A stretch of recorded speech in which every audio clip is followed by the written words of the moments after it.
사도신경으로 우리의 신앙을 하나님 앞에 고백합니다. 전능하사 천지를 만드신 하나님 아버지를 내가 믿사오며 그 외아들 우리 주 예수 그리스도를 믿사오니 이는 성령으로 잉태하사 동정녀 마리에게 나시고 본디오 빌라도에게 고난을 받으사 십자가에 못 박혀 죽으시고 장사한 지 사흘 만에 죽은 자 가운데서 다시 살아나시며 하늘에 오르사 전능하신 하나님 우편에 앉아 계시다가 저리로서 산자와 죽은 자를 심판하러 오시리라. 성령을 믿사오며 거룩한 공회와 성도가 서로 교통하는 것과 죄를 사하여 주시는 것과 몸이 다시 사는 것과 영원히 사는 것을 믿사옵나이다. 아멘. 오늘의 말씀 이사야 42장 1절에서 25절 말씀입니다. 내가 붙드는 나의 종, 내 마음에 기뻐하는 자, 곧 내가 택한 사람을 보라. 내가 나의 영을 그에게 주었은즉 그가 이방의 정의를 베풀리라.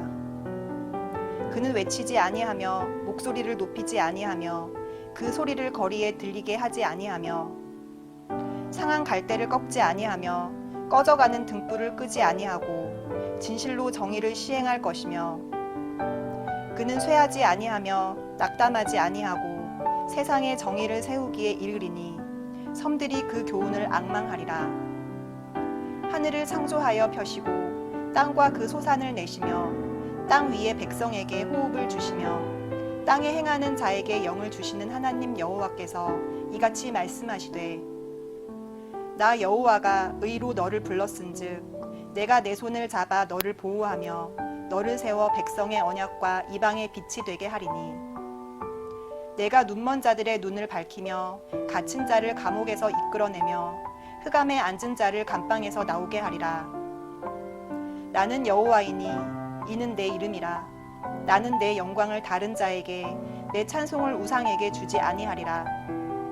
보라 전에 예언한 일이 이미 이루어졌느니라. 이제 내가 새 일을 알리노라. 그 일이 시작되기 전에라도 너희에게 이르노라. 항해하는 자들과 바다 가운데의 만물과 섬들과 거기에 사는 사람들아, 여호와께 새 노래로 노래하며 땅끝에서부터 찬송하라. 광야와 거기에 있는 성읍들과 게달 사람이 사는 마을들은 소리를 높이라. 셀라의 주민들은 노래하며 산 꼭대기에서 즐거이 부르라.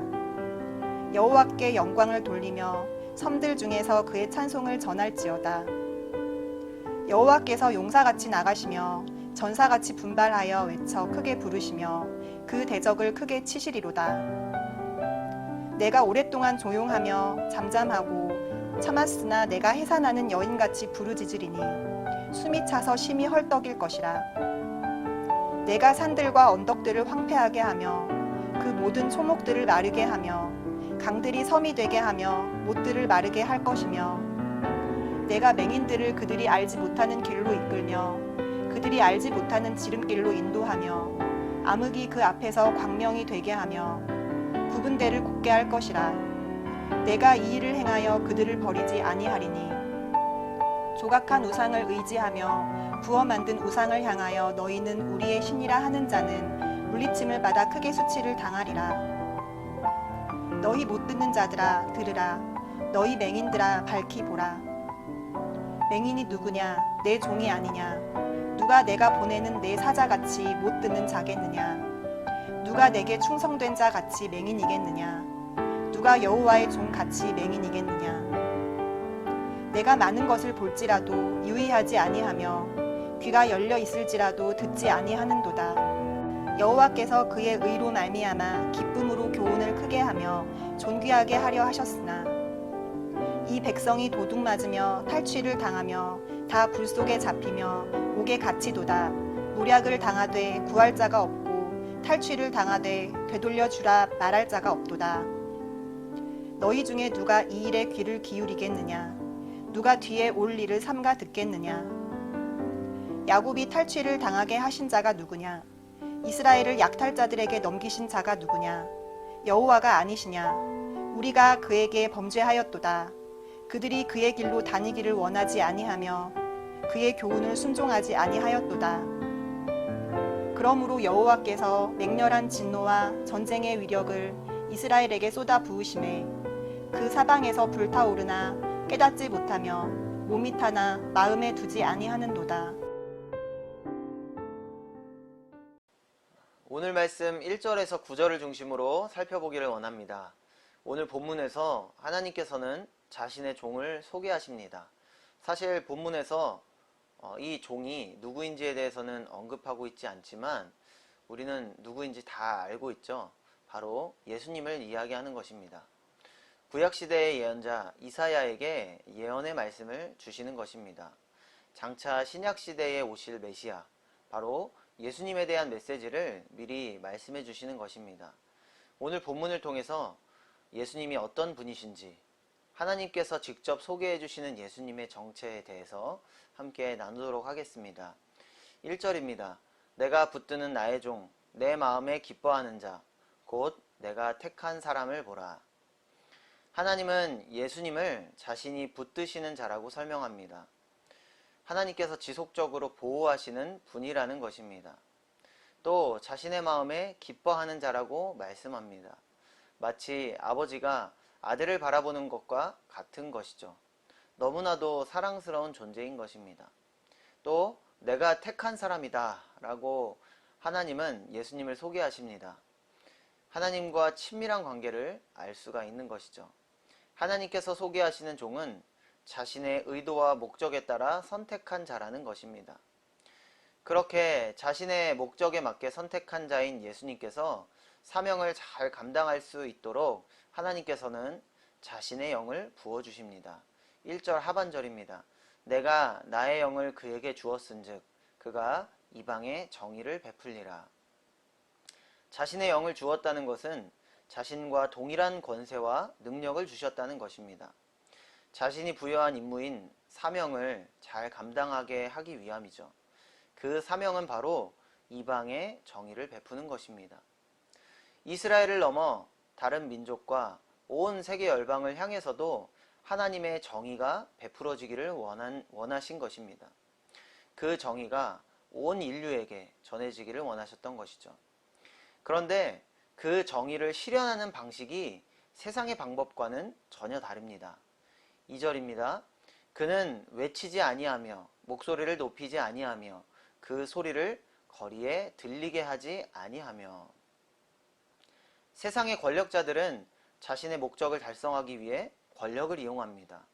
사람들을 명령하고 억압하여 어떻게 해서든지 자신의 목적을 달성해낼 수만 있다면 사람들의 인권이나 정의는 중요하지 않습니다. 당시 제국들은 자신의 이익을 위해 수단과 방법을 가리지 않았지만 하지만 예수님께서는 그렇게 하지 않으셨습니다. 3절입니다. 상한 갈대를 꺾지 아니하며 꺼져가는 등불을 끄지 아니하고 진실로 정의를 시행할 것이며. 세상은 효율이 중요하기 때문에 걸림돌이 되는 거추장스러운 것들을 잘라내야 하고 성과가 중요하기 때문에 부진한 것은 포기하고 제거해야 하지만 예수님에게는 효율이나 성과가 아니라 진실과 정의가 중요하기 때문에 영혼이 중요하기 때문에 상한 갈대를 꺾지 아니하며 꺼져가는 등불을 끄지 않으십니다. 힘의 논리에 의한 굴림이 아니라 세상에서 소외받고 무시당하는 사람들에게 손을 내밀어 위로하고 감싸주는 것이 바로 예수님의 사역이었고 그것이 바로 예수님이 하나님께로부터 부여받은 사명이었습니다. 4절입니다. 그는 쇠하지 아니하며 낙담하지 아니하고. 누구라도 무언가 일을 할 때는 지칠 수가 있습니다. 그러나 예수님은 쇠하지 않는 분이라고 하나님은 말씀하십니다.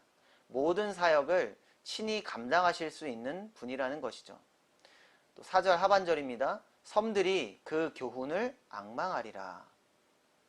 4절에서 이야기하는 이 섬들이라는 것은 먼 곳에 있는 나라들을 의미합니다.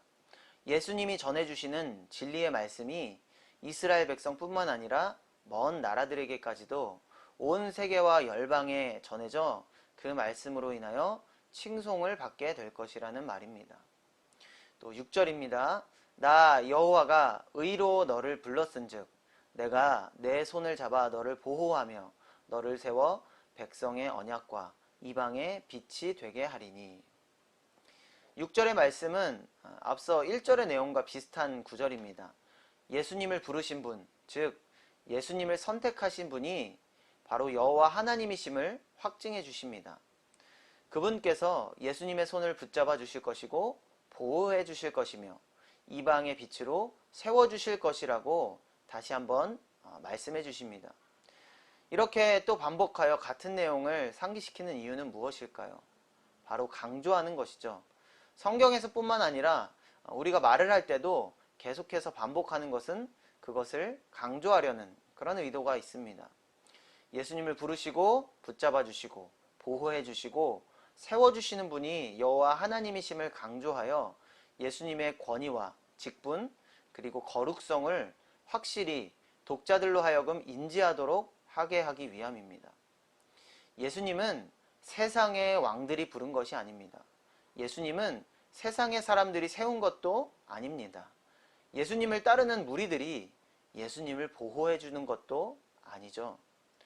오직 하나님께서 예수님을 부르시고 세우시고 보호해 주신다는 사실을 기억하는 저와 여러분이 되시기를 바랍니다.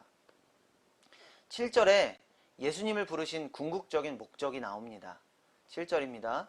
내가 눈먼 자들의 눈을 밝히며 갇힌 자들을 감옥에서 이끌어내며 흑암에 앉은 자를 감방에서 나오게 하리라.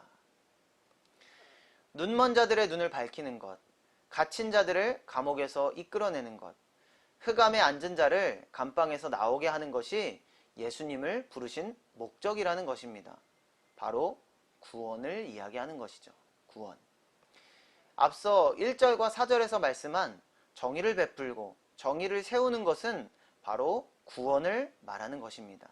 구원을 위해 바로 예수님을 하나님께서 부르신 것이죠.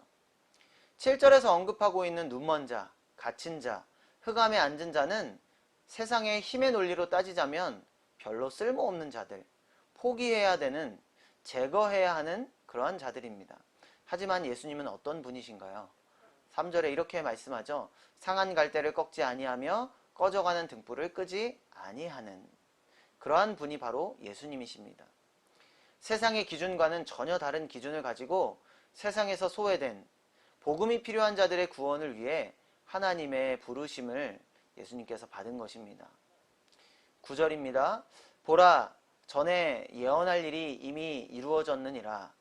이제 내가 새 일을 알리노라. 이제 예수님의 구원의 역사가 시작될 것입니다.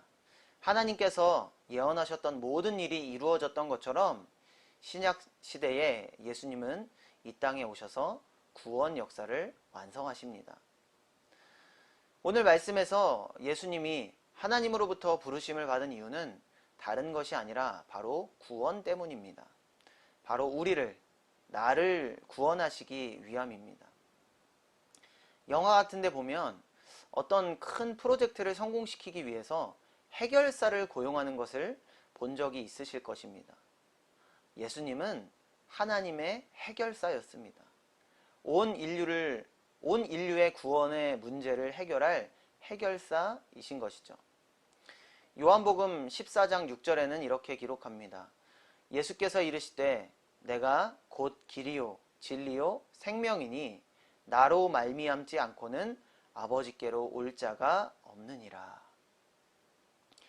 구원 문제를 해결할 수 있는 분은 오직 예수님 한 분뿐이시기에 하나님은 당신의 아들 예수 그리스도를 해결사로 부르신 것입니다. 그 해결사 예수님 덕분에 우리가 구원을 얻게 된 것이죠. 에베소서 2장 1절은 이렇게 말씀합니다. 그는 허물과 죄로 죽었던 너희를 살리셨도다. 우리 모두는 허물과 죄로 죽었었지만 예수님께서 우리를 살리셨습니다. 오늘 하루도 이 말씀을 기억하시고 그 구원 사역을 감당하신 해결사 예수님께 감사하는 마음으로 살아내시는 저와 여러분이 되시기를 주님의 이름으로 축원합니다. 기도하시겠습니다. 하나님 감사합니다. 하나뿐인 아들 예수 그리스도를 해결사로 부르셔서 나를 구원해 주시니 감사를 드립니다. 세상의 힘의 논리와는 전혀 다른 방법으로 꺼져가는 등불을 끄지 않으시고 상한 갈대를 꺾지 않으시는 그 예수님의 구원 사역 덕분에 우리가 죽었었지만 다시 살리심을 얻은 줄로 믿습니다. 그 구원의 예수님께 감사하는 마음으로 오늘 하루도 살아가게 하여 주시옵소서. 그 구원에 감사하는 마음으로 주님 앞에 귀하게 쓰임받고 주님께 영광을 올려드리는 우리 모두의 삶이 될 수 있도록 주여 붙들어 주시옵소서. 감사드리며 예수님의 이름으로 기도드립니다. 아멘. 주님이 가르쳐 주신 기도로 예배를 마칩니다. 하늘에 계신 우리 아버지여, 이름이 거룩히 여김을 받으시오며 나라가 임하시오며 뜻이 하늘에서 이루어진 것 같이 땅에서도 이루어지이다. 오늘 우리에게 일용할 양식을 주시옵고 우리가 우리에게 죄 지은 자를 사하여 준 것 같이 우리 죄를 사하여 주시옵고 우리를 시험에 들게 하지 마시옵고 다만 악에서 구하시옵소서. 나라와 권세와 영광이 아버지께 영원히 있사옵나이다. 아멘.